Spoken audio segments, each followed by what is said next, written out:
দুষ্কৃতকারীরা আমার টঙ্কা ভেঙে গেছে। আমি ছোট্ট একটা ক্ষুদ্র ব্যবসায়ী।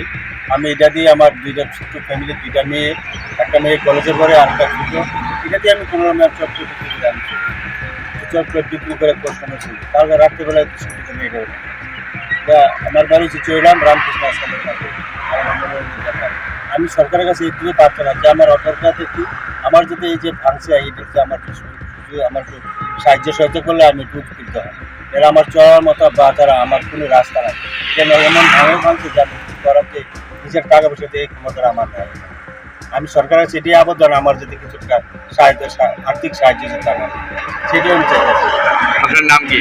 আমার নাম মনিরুল। আপনার স্ত্রী আমার স্ত্রী নাম কি? আপনার অনিতা দেব। আপনার দুজনে মিলে দোকানটা আমরা চালান? দুজনে মিলে কষ্ট মতো এই দোকানটা চালাই। এটাকে আমরা পুরো সংসার। আমার এক মেয়ে কলেজে পড়ে, আরেকটা ছিল অসুস্থ, ডাক্তাররা হসপিটাল ভর্তি করে। আর আমি হসপিটাল হয়ে যাবো না, আমি নিয়ে করবো, আমি কোনো ভাববে আমি কিছু আমি আনুমানিক কত টাকার ক্ষতি হয়েছে? প্রায় সব কিছু মিলে প্রায় 27,000 টাকা।